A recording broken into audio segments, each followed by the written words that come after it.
Nous sommes des marionnettes entre les mains de notre inconscient.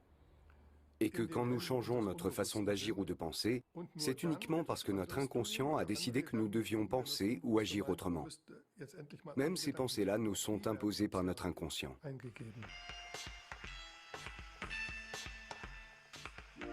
Nous ignorons pourquoi nous faisons ce que nous faisons. Si nos cerveaux rejouent des scènes de notre enfance, ou une publicité pour adoucissant, et tout cela alors que nous devrions être au travail depuis longtemps. Notre inconscient a souvent le dessus sur notre réflexion. Car réfléchir fatigue notre cerveau. Cette activité se limite donc à quelques centres de calcul situés dans le cortex cérébral. Une couche très fine de tissu nerveux qui gaine notre cerveau comme un bonnet de bain un peu plissé.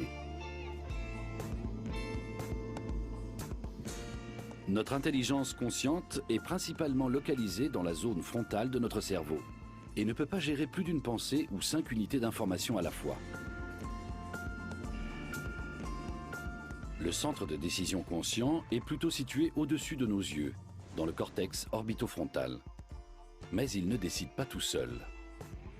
Car une autre forme d'intelligence est à l'œuvre dans notre cerveau, en dessous du cortex cérébral, l'hippocampe, qui stocke toutes nos expériences. Dans le meilleur des cas, nous nous souvenons de façon consciente de bribes de souvenirs. Une bataille de pelochon, un moment de plaisir ou une crise d'étouffement. Or, ce dont nous nous souvenons détermine ce que nous faisons.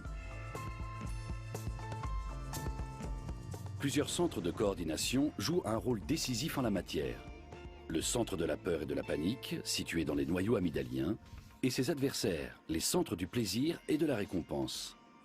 Tous échappent à notre contrôle conscient, mais ils ont toujours le premier et le dernier mot.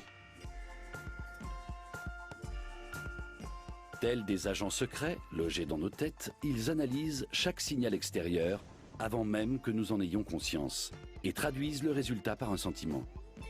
C'est exactement ce que le cerveau de Martha est en train de faire.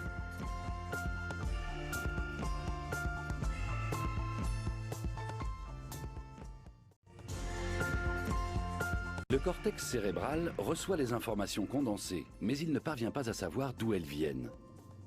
Nous sommes apparemment faits ainsi que notre conscience nie purement et simplement toutes les influences inconscientes.